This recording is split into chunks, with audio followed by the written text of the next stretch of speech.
오늘 본문은 고린도전서 1장 27절에서 31절의 말씀입니다. 제가 봉독해 올리겠습니다.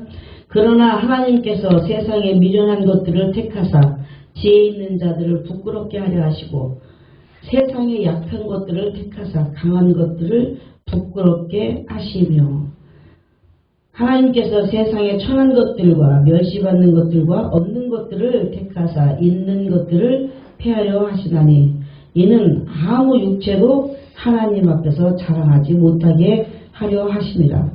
너희는 하나님으로부터 나서 예수 그리스도 안에 있고 예수는 하나님으로부터 나서 우리에게 지혜와 의로움과 거룩함과 구원함이 되셨으니 기록된 바 자랑하는 자는 주 안에서 자랑하라 함과 같게 하려 하십니다.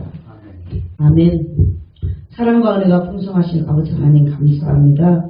아버지께서 저희를 사랑하셔서 이렇게 또 작은아마 모이게 하심을 감사드리고 하나님 이 세상에 그 어떤 지혜로운 자들도 하나님 앞에 지혜로울 수 없음을 깨닫게 하심을 감사드립니다.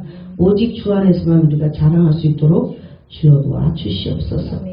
감사드리며 예수님 이름으로 기도했습니다. 아멘.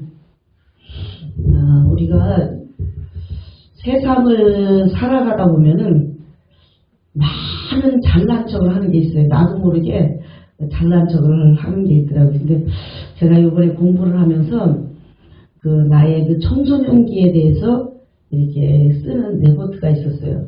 그 레포트를 이렇게 쓰다 보니까 그 어린 시절에 참 내가 너무 어리석고 또 그 우스꽝스러운 짓들을 하고 다녔구나 이런 생각이 들더라고요. 근데 그때 당시에는 어리석고 깨닫지 못하니까 그게 최고고 그게 제일 멋있고 그게 제일 잘하는 일인 줄 알았더라는 것이죠. 근데 지금 세상 사람들이 살아가는 것이 그래요. 하나님 안에서 거듭나지 못하니까 하나님 안에서 새로운 사람이 되지 못하다 보니까 이 세상 것이 다인 줄 알아. 이 세상에서 주는 그 어떤 것들이 다인 줄 알고 정말 의시되고 있는데 하나님께서는 그런 자들을 들어서 부끄럽게 한다 그랬어요. 그래서 우리가 가장 하나님 안에서 가장 못나고 부족한 것 같지만 하나님은 그런 자들을 들어서 사용해서 그들을 부끄럽게 하고 그들을 창피하게 만든다라고 말씀하고 계십니다. 그래서 제가 이제 쭉 보니까 그때를 회상하면서 청소년기를 회상하면서 생각하니까 뭐였냐면은 아직 덜 영으로서 그러니까 어른이 되기 전이야. 어른이 되기 전인데 어른이 되고 싶은 거야. 그러니까 그 청소년기를 나도 모르게 격동적으로 어른처럼 행동하면서 이렇게 살았더라고요. 그런 것처럼 이 세상 사람들도 덜 영들고 덜 만들어졌는데 완성된 것 마냥 그렇게 이 세상에서 내가 최고다라는 자랑을 하면서 살아가고 있다는 것이죠. 근데 우리는 주 안에서 자랑할 것밖에 없다는 거예요. 예수 그리스도 안에서 자랑할 것밖에 없어요. 오늘 본문 말씀에 보니까 뭐라 그러냐면 기록된 바 자랑하는 자는 주 안에서만 자랑하라. 또 너희는 그리스도 예수 안에 있고 예수 하나님으로부터 나서 우리에게 지혜와 의로움과 거룩함과 구원함이 되셨다. 그래서 예수님은 우리에게 지혜와 의로움과 거룩함과 구원함이 되셨다라고 말씀하십니다. 우리는 그 아무 육체도 하나님 앞에 우리가 자랑할 게 없어요. 아무 육체도 우리가 스스로 하나님 앞에 나갈 수 있는 육체가 없다라는 것이죠. 그 어떤 육체도 하나님 앞에 나가면 죽습니다.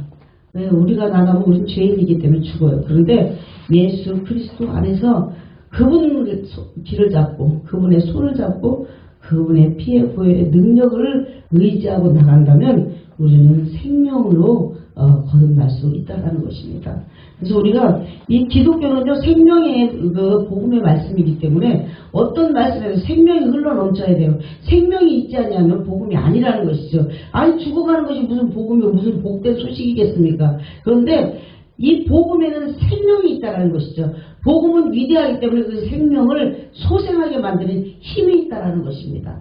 그래서 하나님께서는 우리에게 그 어떤 육체도 주 밖에서는 자랑할 게 없고 하나님 앞에 자랑할 수 없다. 예수 그리스도를 힘입어야 자랑할 수 있다. 예수 안에 있음을 자랑하는 거죠. 예수 안에 있음을 자랑해야 돼요. 우리가 예수 밖에 있으면 절대 자랑할 게 없답니다. 예수 있음을 자랑. 말씀을 열심히 봐야 돼요. 우리가 열심히 말씀을 보다 보면은 하나님의 역사를 알게 돼요. 또 하나님의 역사를 알게 되면 하나님의 역사를 이룰 수 있어요. 그 역사 하나님은요 모든 역사를 스케줄을 그 프로그램을 다 짜놨단 말이에요. 다 짜놨는데 그 프로그램을 읽는 사람이 없는데 그 프로그램을 깨달는 사람이 없다는 것이죠. 그러나 깨달는 자를 통해서 하나님은 역사하신다는 것이죠. 그래서 우리가 정말 그 말씀을 깨달아야 한다는 것이죠. 그래서 그 말씀을 계속해서 잘 읽고 그 말씀에 대한 것들을 영적으로 깨닫게 해달라고 늘 기도해야 한다는 것입니다. 그래서 그래야 하나님의 역사가 이루어지는 것이죠. 계시록 17장 14절에 보니까 그들이 어린 양과 더불어 싸우려니와 어린 양은 만주의 주시오 만왕의 왕이심으로 그들을 이기실 터이요 또 그와 함께 있는 자들 곧 부르심을 받은 택하심을 받은 진실한 자들도 이기리라. 우리 성도들은 분명하게 이긴다는 거죠. 그래서 예수님이 이기시고 승리하셨기 때문에 우리는 분명하게 승리를 할 수 있다라는 거예요.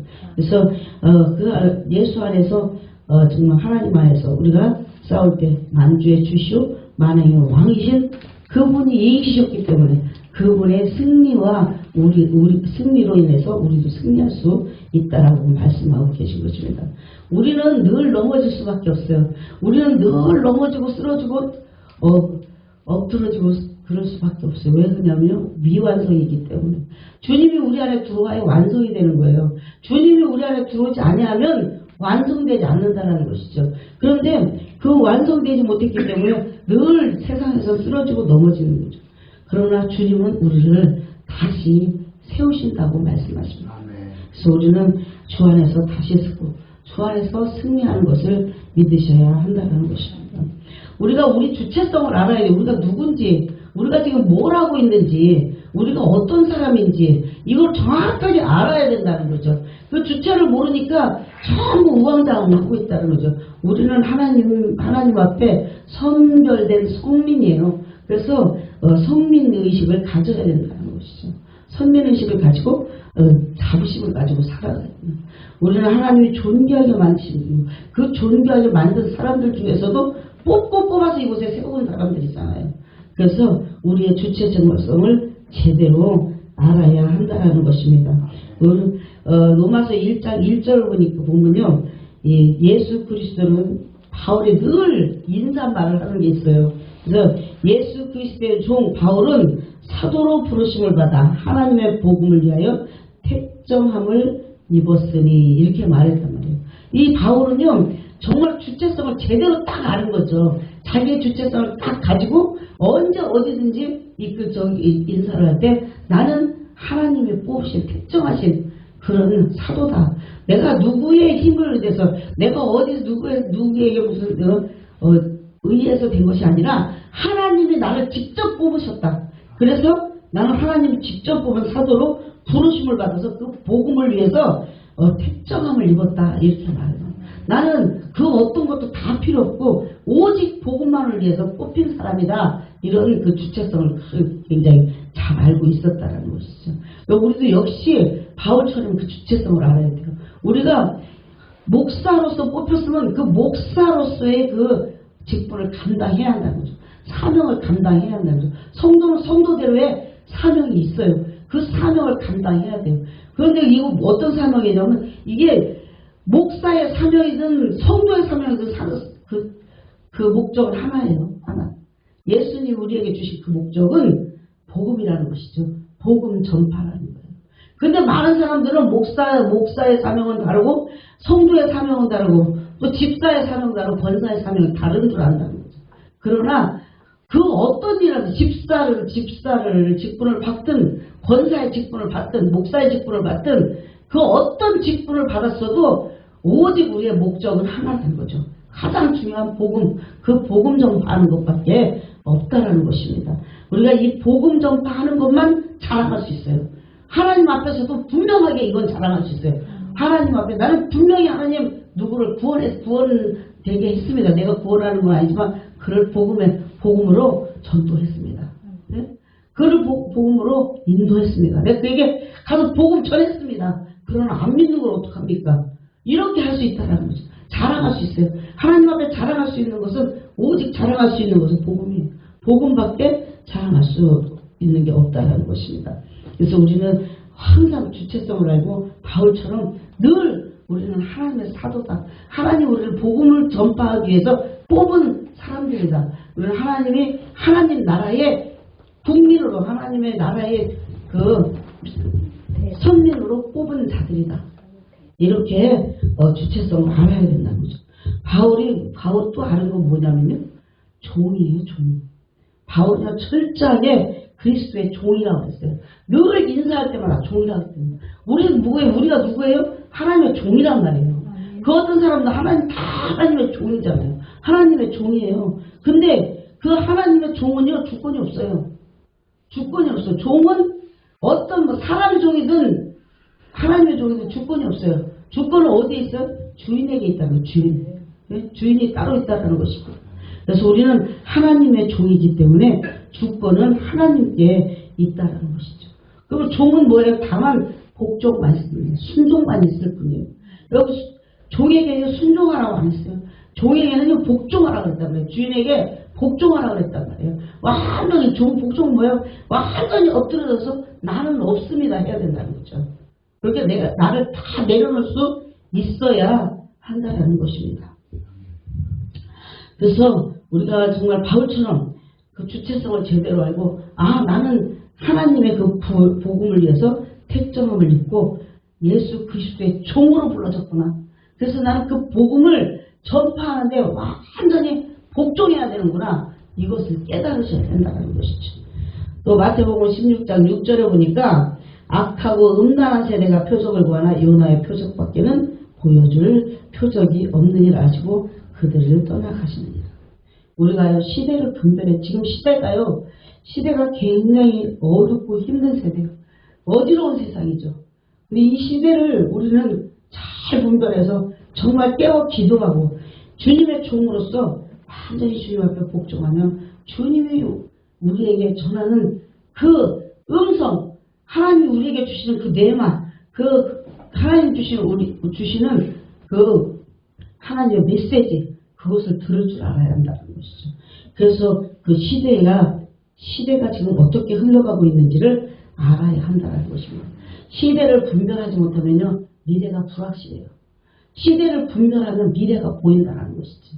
그래서 미래가 보이고 그래야 목회도 목회에 필요한 리더십을 볼 수 있다는 것입니다. 우리가 그 리더십이 없으니까 막 흔들려. 그래서 막 이렇게 진짜 너무 사람이 없어. 우리끼리만 이렇게 하다 보니까 사람 하나 오면은 진짜 무슨 구세주가 하나 온 것 같아요. 그러니까 그 사람들은 우리를 그 구세주처럼 붙잡고 우리를 종로로 시키려고 그래. 이게 완전히 주객이 전도됐다는 말이잖아요. 주객이 바뀌었다는 거. 네? 그래가지고 목사들을 갖다가 시켜먹으려고 해요. 물론 목사들이 섬기는 은사죠. 그런데 목사들이 섬기는 은사지만 쟤들이 우리를 부리는 은사는 아니라는 거죠. 네? 우리가 섬기는 건 섬기는 거고 부리는 거하고 틀리는 거죠. 근데 우리를 부려먹으려고 그래. 다 우리를 어떻게 돌라먹으려고 그래. 내가 보니까 목사들 돌라먹으려고 성도들이 그런 일들을 하고 있더라고요. 근데 우리는 정말 시대를 분별하고 우리가 그 리더십을 그들에게 보여줘야 한다는 것이죠. 그래야 되는데 그렇다고 해서 또 목사가 관리자가 돼서는 안 돼요. 관리자가 돼서는 안 되고 그 관리를 하려고 하면은 교회는 분명하게 어려워집니다. 그래서 관리자가 되려고 하지 말고 정말 같이 함께 미래를 바라보고 나갈 때 교회는 분명하게 그 힘을 얻을 수 있고 생명력을 얻을 수 있다는 것입니다. 우리가 영적 리더자가 되려면 성도들의 눈치 볼 필요 없어. 그렇다고 내 맘대로 하라는 건 아니고 성도들 와가지고 갈까봐 노심초사해서 그렇게 할 필요는 없다는 것입니다. 그래서 성도들의 눈치 보지 말고 영적 리더자가 되어야 한다는 것입니다. 그러면 시대가 분별이 되고 미래가 보이고 불투명했던 미래가 분명해진다는 것이죠. 요한복음 23장 26절에 보니까 그들이 요한에게 가서 이르되 납비여 선생님과 함께 요단강 저편에 있던 이 곧 선생님이 증언하시던 이가 침례를 베풀매 사람들이 다 그에게로 가더이다. 그러니까 뭐라 그래요? 그 다음에 이제 그 요한복음 3장 30절에 보니까 요한이 뭐라 그래요? 그는 흥해야 하였고 나는 쇠하여야 하리라 합니다. 요한의 그 영적 그 영성은요, 내려올 줄 알았다는 것이죠. 내려올 줄 알고, 예수님을 알아봤다는 거죠. 그래서 예수님을 알아보니까 예수님이 뭐라 그래 축복하는데, 여자가 남자, 지금까지 여자가 남자에서 최고의 축복받은 사람이라는 축복을 하죠. 그래서 여자가 난 자 중에 그 말씀이 갑자기 생각 안 나지 뭐라고 그러죠. 여자가 난 자 중에 요한보다 큰 이가 일어나는 없도다. 네, 요한보다 큰 이가 없다고, 너보다 큰 이가 없다 이렇게 축복하시죠. 그래서 정말 요한은 그 모든 것을 내려놓을 줄 알았다는 것이죠. 그래서 위로부터 오시는 분은 만물 위에 계시고 땅에서 난 이는 땅에 속하여 땅에 속한 것을 말하느니라. 하늘로부터 오시는 이는 만물 위에 계시느니라. 예수님을 이렇게 분명하게 알아봤다는 거죠. 그래서 우리가 정말 예수님을 분명하게 알아보고 모셔드려야 한다는 것입니다. 세례 요한의 영성은 자기를 포기하지 않은 사람이고 나를 포기하고 예수님만 드러내는 사람이었다는 것입니다. 우리도 그런 사람이 되거든요. 나를 포기하고 나 포기하기가 얼마나 힘든지 몰라요. 나 포기하기가 진짜 죽기보다 더 힘든 게 나 포기하는 거예요. 근데 그것을 포기해야 한다는 것이죠. 세례 요한도 마찬가지예요. 세례 요한이 뭐예요? 사촌 형이잖아요. 예수님의. 육속으로는 사촌 형이에요. 그리고 6개월이나 늦게 난 그 형님이란 말이에요. 동생인데 그 앞에서 그를 높이고 내가 낮아진다는 게 보통 일이 아니에요. 그리고 그것도 사촌동생. 이 사촌이 굉장히 가까운 것 같지만 굉장한 그 질투를 하고 사는 게 사촌이에요. 내가 보니까. 살아보니까 그렇더라고요. 그런데 그런 사촌동생 앞에서 자기가 자기를 내려놓는다는 것은 보통 일이 아닌 것이죠. 그래서 세례요한의 영성은 자기를 포기할 줄 알았다. 우리도 포기할 줄 알아야 된다는 거죠. 내가 아까 얘기했듯이 청소년기를 보니까 포기를 못하는 거예요. 내가 어른이 될 수 없음에도 그 어른이 됨을 포기하지 못하는 거예요. 그래서 나이가 차지도 않았는데도 어른이 되고 싶어서 어른 행세하러 다니고, 응? 그러다 보니까 그게 잘 안 되니까 폭력적으로 변하고, 또 반항하고, 또 비윤리적으로 변하고 이런 일들을 하더라고요. 그러니까 우리가 정말 나를 내려놓을 줄 안다면, 나를 포기할 줄 안다면 모든 것을 다 이겨낼 수 있어요. 나를 이기지 못하니까 다른 것도 이기지 못한다는 것이죠. 그래서 우리는 나를 포기할 줄 아는 사람이 되어야 한다는 것입니다. 느헤미야서를 보니까요, 느헤미야서는요, 민족을 위해서 느헤미야가 굉장한 민족의 안타까운 마음을 가지고 있었어요. 그래서 예루살렘 성전이 불에 탔다고 하니까 막 근심을 가지고 있잖아요. 근데 자기는 근심을 보이지 않으려고 했지만 왕은 그걸 봤다는 것이죠. 왜? 왕에게 신임을 얻었기 때문이라는 것이에요. 그래서 우리는 신뢰받는 사람이 되어야 한다는 거죠. 누구에게나 신뢰를 받을 수 있는 그런 사람이 되어야 한다는 것입니다. 그래서 세례요한 느헤미야를 보면 아닥사스다 왕 제20년 니사롤에 왕 앞에 포도주가 있기로 내가 그 포도주를 왕에게 드렸는데 이전에는 내가 왕 앞에서 수심이 없었더니 그 왕이 이르시되 내가 병이 없거늘 어찌하여 얼굴에 수심이 있느냐 이는 필연 내 마음에 근심이 있으므로다 하더라. 그때에 내가 크게 두려워하여 말하는데 그 왕 앞에서는 항상 기쁜 것처럼 즐거운 것처럼 자기의 어떤 근심이나 수심이 있어도 근심이나 수심을 내놓을 수 없어요. 근데 우리는 하나님 앞에 맨날 내놔. 내 근심, 수심 모든 거 하나님은 우리의 왕이라면서 맨날 내놔. 근데 이걸 들켰어요. 마음속에 수심이 있는 것을 들켰어요. 그러니까는 왕한테 들켜놓으니까 이제 죽었구나 하고 두려움이 확 왔다라는 것입니다. 그런데 이 느헤미야가요, 정말 자기가 그 말을 해가지고 죽을 수도 있어. 응? 죽을 수도 있고, 지금 자리에서 잘릴 수도 있고. 지금요, 우리나라 대통령 그 밑에 있는 사람들은요, 지금 자기 밥그릇을 놓칠까봐 다 전전긍긍하고 있잖아요. 전전긍긍하고 절대로 바른 말 안 해요. 절대로 바른 말 안 해요. 문제의 똥구멍이나 긁을 줄 알지. 응? 근데, 이 가장 어리석은 사람이 누구냐면요. 똥구멍 긁어준다고 그냥 가만히 시원하다고 있는 사람들이 가장 미련한 사람이 잘 죽을지 모르고 있는 거예요.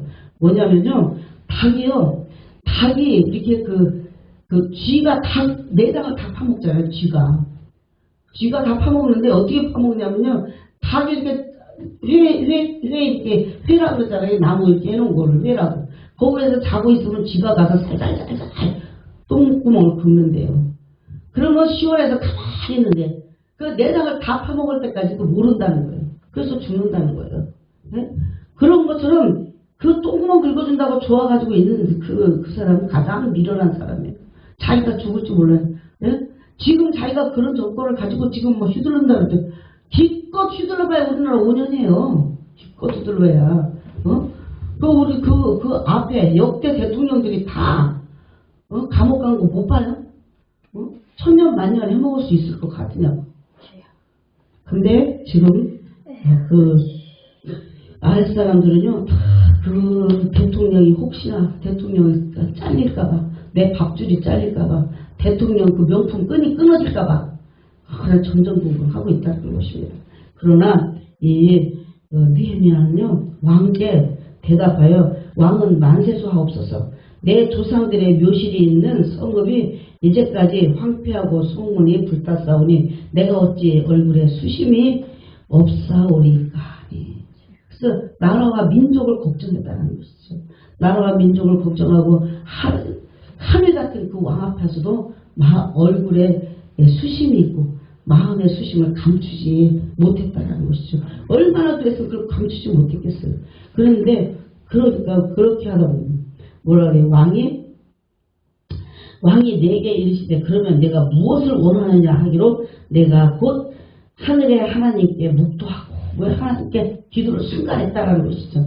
순간 하늘의 하나님께 묵도하고 왕에게 이르되 왕이 만일 좋게 여기시거든 종이 왕의 목전에서 은혜를 입었사오면 나를 유다 땅 나의 조상들의 묘실이 있는 성읍에 보내어 그 성을 건축하게 하옵소서. 이게 바로 지금 문재인 대통령 밑에 있는 사람들이 이런 말 할 줄 아는 사람이 있어요? 아무도 없어요. 못해요. 네? 근데 이 사람은요, 이 왕이 어떤 왕이냐면 우리나라 왕도 아니에요. 자기네 나라 왕도 아니에요. 유다의 왕도 아니란 말이에요. 지금 적군에 그 포로로 있는 포로인데 이런 부탁을 하는 거예요. 그러니까 내가 죽어도 그냥 내 민족을 생각하고 내 민족을 위해서 죽겠다. 이거잖아요. 그래서 그렇게 목숨을 내놓을 때 왕도 감동을 해요. 하나님이 왕을 감동시켜버려요. 그래서 정말 우리가 잠깐이라도 어떤 일이 있을 때 묵도하고 하나님 앞에 묻고 이렇게 나아갈 때 하나님께서는 역사하실 줄 믿습니다. 그래서 22장 6절을 보니까 그때의 왕후도 왕 곁에 앉아 있었더라. 왕이 내게 이르되 내가 몇 날에 다녀올 길이며 어느 때에 돌아오게 되냐 하고 왕이 나를 보내기를 좋게 여기기로 내가 기한을 정하고 내가 또 왕에게 이르되 왕이 만일 좋게 여기시거든 강 서쪽 총독들에게 내리시는 조서를 내게 주사 그들이 나를 용납하여 유다에 들어가기까지 통과하게 하시고 또 왕의 살림 감독, 그러니까 살림 그 산에 나무를 감독하는 감독 아삽에게 조서를 내사 그가 성전에 속한 영문의 문과 성곽과 내가 들어갈 집을 위하여 들보를 쓸 그 제목을 내게 주게 하옵소서 하며 내 하나님의 선한 손이 나를 도우심으로 하나님의 선한 손으로 도우셨다는 거예요. 그래서 왕이 허락했다. 그래서 하나님 그 사람의 마음을요 누가 주관하고 있어요? 하나님이 주관하고 있어요. 바로의 마음도 깜빡하게 하시고 아닥사스다 왕의 마음도 감독시키고 왕 허락하게 만드시잖아요. 그 어디 거기서 그게 될 일이냐 안 돼요. 아무리 정말 진짜 그 충신이고 거기 그 왕에게 생명을 다했다 해도 이게 될 수 없는 일이에요. 근데 이 일이 벌어지잖아요. 그건 뭐냐면 하나님이 역사하셨다는 것이죠. 하나님이 니에미아가 자기를 내려놓고 나는 죽은 목숨이다 그냥 까짓 거 이제 이 왕에게 내 마음속에 수심을 들켰으니까 내가 이래주거나 저래주거나 내가 그냥 한번 민족을 위해서 내가 그냥 내 뱉고 죽어버려야 되겠다 하고 한 것이 하나님을 감동시켰고 하나님이 아닥사스다 왕을 감동시켰다는 것입니다. 그래서 니에미아가 자기를 내려놓고 민족에 대한 헌신이 분명함으로 하나님이 왕을 감동하게 하셨다는 것입니다. 내 자신을 내려놓고 포기할 때 하나님의 계획이 우리에게 올 수 있다는 것입니다. 하나님이 아무리 계획을 많이 하고 하나님이 나에게 많은 은사를 주셨고 많은 것을 주셨어도 내가 나를 포기하지 않으면 하나님은 절대로 역사하시지 않는다는 걸 아셔야 한다는 것입니다. 우리의 사역은 하나님이 개입하셔야만 사역이 된다는 것입니다. 그래서 우리를 모두 포기하고 그러니까 이제 목사가 되면 다 내려놓으라고 그랬는데 전도사 때는 다 내려놔. 전도사 때는 다 내려놓는데 목사만 되면 다시 다 짊어져. 다 막 완장도 차고 막 갑옷도 입고 막 다 입어버려. 다 차버려. 그래서 하나님은 역사하시니까 힘들다라는 것입니다. 누가 그런 게 아니라 제가 그래요. 제가 돌아보면 제가 그러고 있더라고요. 그래서 우리는 그 어떤 숫자에 연연하지 말고 크기에 연연하지 말아야 한다는 것입니다. 정말 우리가 한 사람이라도 한 명이라도 성도 하나를 잘 키운다면 그 성도가 세상을 바꾼다는 것입니다. 그 지역 어디든지 장소에 연연하지 말아야 한다는 것입니다. 환경과 장소가 어디든지 우리의 사명은 복음을 전하는 것입니다. 그래서 우리가 이것에 충성할 때 이것을 위해서 다 모든 것을 내려놓고 내가 나를 포기했을 때 그때 하나님께서는 역사하신다는 것입니다. 우리 교회는 영적 전쟁터가 되어야 한다는 거죠. 그래서 늘 영적 전쟁터로 그냥 영적으로 싸워서 승리하는 교회가 되어야 한다는 것이죠. 교회의 본질은 날마다 주님 오시기를 기다리고 또 그 오실 길을 예비하는 것이 교회의 본질이라는 것입니다.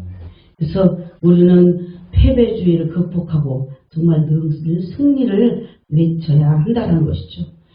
주님은 분명 한국교회를 잡고 계시고 함께 하시기 때문에 절대로 무너질 수 없어요.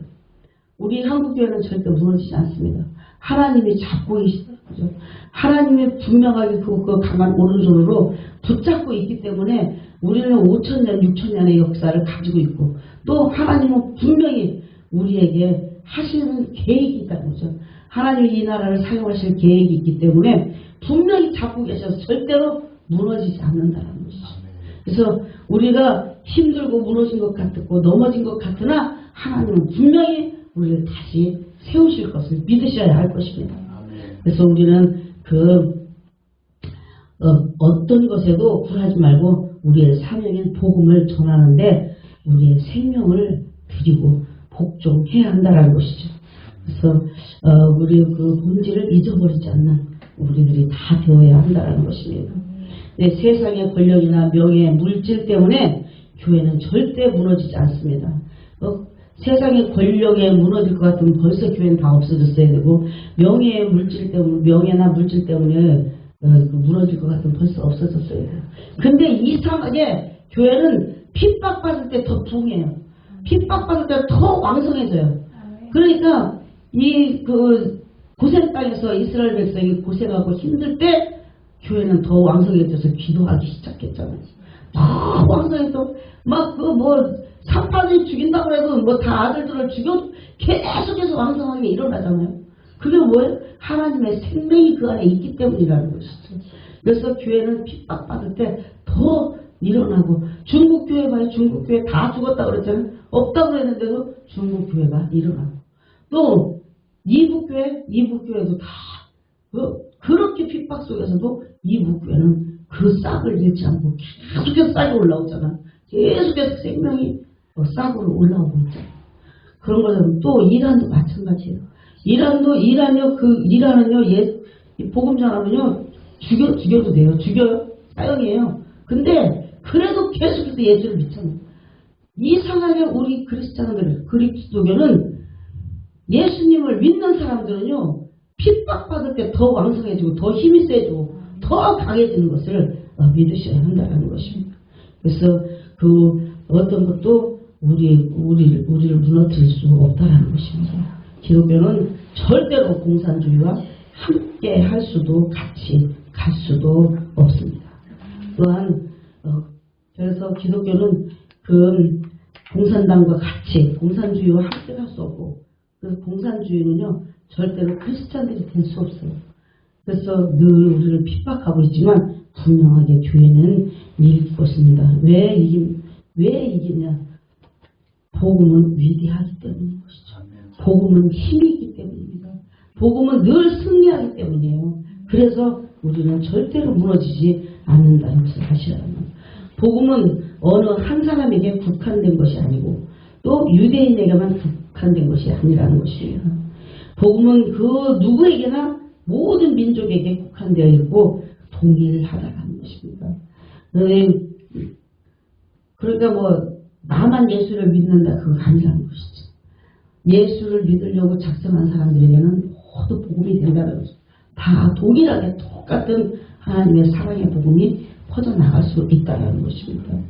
그래서 우리는 그런 위대하고 또 생명력 있고 강한 그 복음을 붙잡을 때 절대로 교회는 무너지지 않는 것을 믿으시길 바랍니다. 끝으로 고넬료의 영성을 한번 살펴보기로 하겠습니다. 사도행전 10장 1절에 보니까 가이사랴 고넬료가 경례를 하는 사람이 있으니 이달리아 부데라는 군대의 백부장이라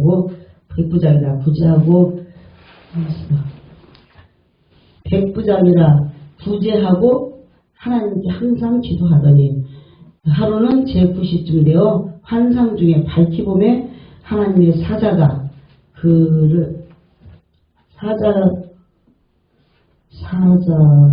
빼먹었나? 죄송합니다. 이게 잘못됐네요. 거꾸로 됐어. 가이사랴 사도행전을 봐야 되겠네. 거꾸로 왜 갖다가 붙여놓기로 했는데 그게 거꾸로 됐어? 아이고 참. 사도행전 10장입니다. 사도행전 10장. 10장 1절에서 4절까지 한번 같이 읽어보겠습니다. 가이사랴 못 찾으셨어요? 가이사랴에 고넬료라 하는 사람이 있으니 이달리아의 부데라 하는 군대 백부장이라. 그가 경건하여 온 집안에 더불어 하나님을 경외하며 백성을 많이 구제하고 하나님을 항상 기도하더니 하루는 제9시쯤 되어 환상 중에 밝기 오매 하나님의 사자가 들어와 이르되 고넬료야 하니 고넬료가 주목하여 보고 두려워 이르되 무슨 일이니까? 천사가 이르되 내 기도와 간구가 하나님 앞에 상달되어 기억하신 바 되었으니 이렇게 말합니다.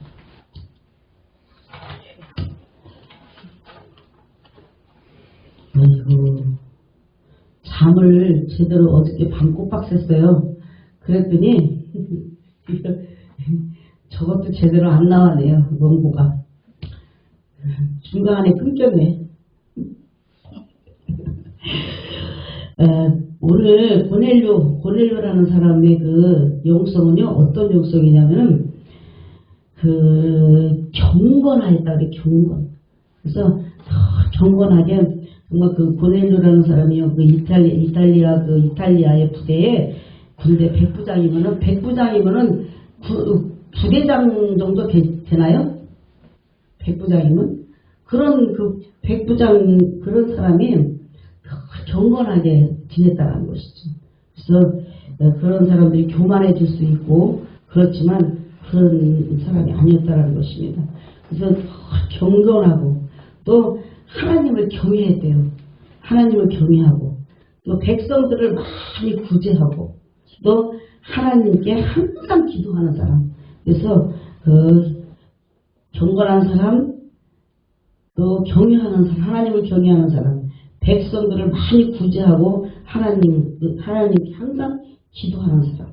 이런 사람이다 보니까 하나님의 사절을 보내서 보냈대. 왜 보냈냐? 그 기도가 하나님께 상달되었대. 하나님께 상달되었대. 왜? 이 가이사랴 고넬료라는 사람은요, 이방인이잖아요. 이방인임에도 불구하고 이 사람은 하나님의 음성을 듣고 하나님의 천사를 만났고 하나님이 그 기도를 하나님 앞에 상달되기까지 하고 하나님 그 기도를 들어 응답해 주시는 그런 사람이 되었다는 것이죠.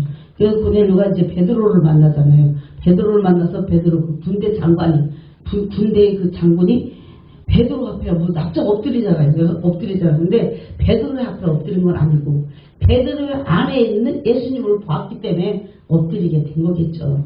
네? 그래서 엎드리니까 베드로가 그냥 나도 너 같은 똑같은 사람이다. 나한테 무릎 꿇지 말아라. 이렇게 하잖아요. 그러니까 그만큼 이 고넬료라는 사람은 좀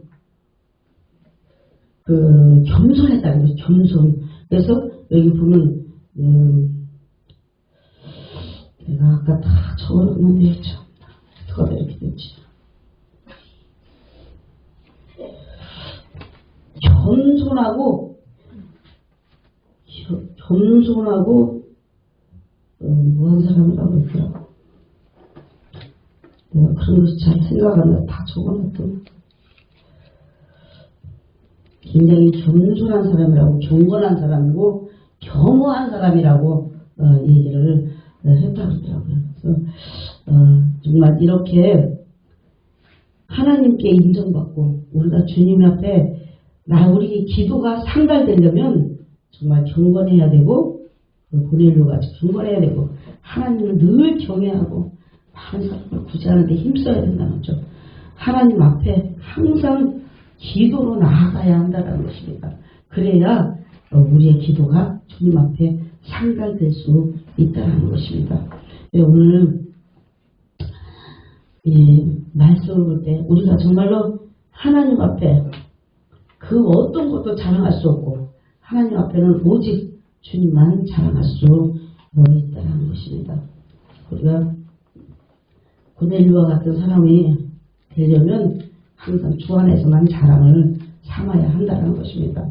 오늘 본문 고린도전서 1장 27절에 그러나 하나님께서 세상에 미련한 것들을 택하사 지혜 있는 자들을 부끄럽게 하려고 세상에 약한 것을 택하사 강한 것들을 부끄럽게 하려 하시며, 그래서 우리가 가장 약한 것을 하나님께서는 들어 사용하시고 그 들어 사용하시는 것을 세상에 강한 것들을 꺾으시고 그들을 부끄럽게 만드신다라고 말씀합니다. 우리 세상에서 천하게 여기고 멸시받는 것들과 없는 것들을 택하사 그 있는 사람들을 폐하려 하신다라는 것입니다.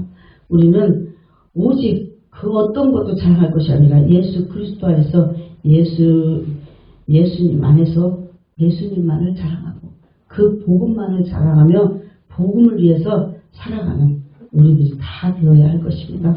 주 안에서 자랑하는 저와 여러분이 되시기를 예수님 이름으로 축원드립니다.